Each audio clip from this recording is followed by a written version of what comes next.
बिस्मिल्लाहिर्रहमानिर्रहीम अल्लाहुम्मा सल्ली अला मुहम्मदिन व आले मुहम्मद। अस्सलाम वालेकुम डियर स्टूडेंट, मैं हूं तैयब अब्बास और आज के लेक्चर का आगाज़ करेंगे चैप्टर नंबर 6 के इम्पोर्टेंट टॉपिक जिसका नेम है पावर। बेटा इस टॉपिक के अंदर काफ़ी इम्पोर्टेंट शॉर्ट क्वेश्चन भी आ जाते हैं और साथ में एक इम्पोर्टेंट एमसीक्यू आता है। एमसीक्यू कौन सा आता है वो भी देखते हैं और साथ में हम देखते हैं कि इसमें कौन सा शॉर्ट क्वेश्चन आता है। आपको मोस्टली वो शॉर्ट क्वेश्चन में पूछता है define the unit of power, या फिर वो सिंपल आपसे पूछता है डिफाइन 1 वाट।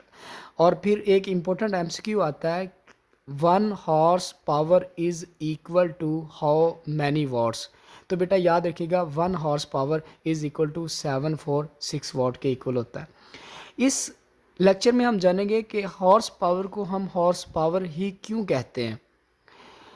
तो चलें बेटा हम स्टार्ट करते हैं। सबसे पहले पावर की डेफिनेशन। पावर को हम मैथमेटिकल बेटा यूँ लिखते हैं, power is equal to work done per time taken, यानी कि यूनिट टाइम के अंदर कोई भी जिस्म जितना वर्क करता है वो उसकी पावर कहलाती है।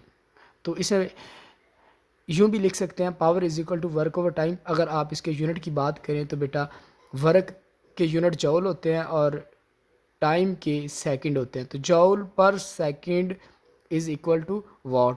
ये पावर के जो यूनिट वाट हैं ये एक्चुअली एक साइंटिस्ट के नाम पे रखे गए हैं जिसका नाम था जेम्स वाट।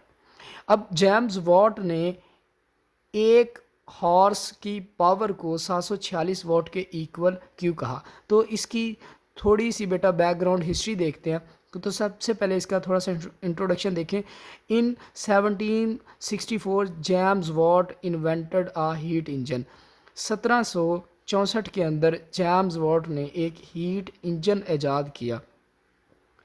बेटा जब उस दौर में उसने हीट इंजन ईजाद किया तो तब लोग किसी भी ऑब्जेक्ट को पुल करने के लिए हॉर्सेस का यूज़ करते थे। जिस शख्स के साथ जैम वॉट काम करता था उसने उसे पूछा कि आपने जो हीट इंजन इन्वेंट किया है उसकी जो पावर है वो कितने हॉर्सेस के इक्वल है।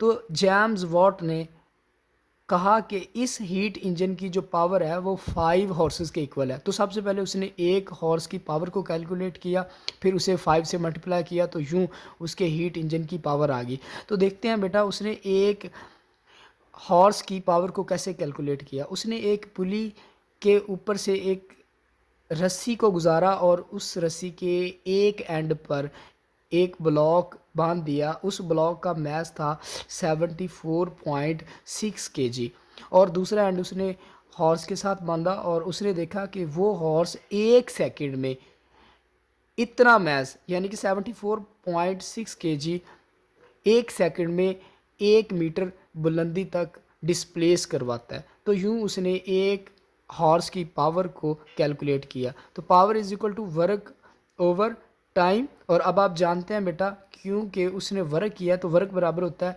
Force into displacement.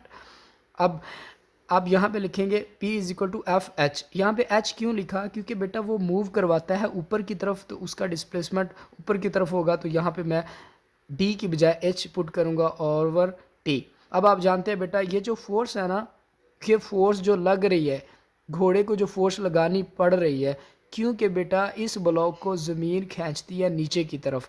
और आप जानते हैं बेटा जो फोर्स है वो फोर्स होती है ड्यू टू ग्रेविटी, यानी कि F is equal to weight और weight is equal to mg के बराबर होता है। तो इस F की जगह पे बेटा आप mg पुट कर सकते हैं इनटू हाइट। अब देखो बेटा मैस कितना था 74.6 kg और g की वैल्यू 10 और यहाँ पे उसने कितना डिस्प्लेस करवाया मैस को 1 मीटर। तो टाइम कितना लिया बेटा 1। जब आप इसे कैलकुलेट करेंगे तो एक हॉर्स की जो पावर है वो बराबर आएगी 746 वाट, यानी कि एक घोड़े की जो पावर है काम करने की जो शरह है वो कितनी है 746 वाट। तो अब आप बता सकते हैं कि अगर उस हीट इंजन की पावर 5 हॉर्सेस के इक्वल है तो बताएं उसकी कितनी हॉर्स पावर होगी, कितने हॉर्स पावर के इक्वल होगी जो हीट इंजन की पावर है। ओके, नेक्स्ट मिलते हैं लेक्चर में, तब तक के लिए अल्लाह हाफिज़।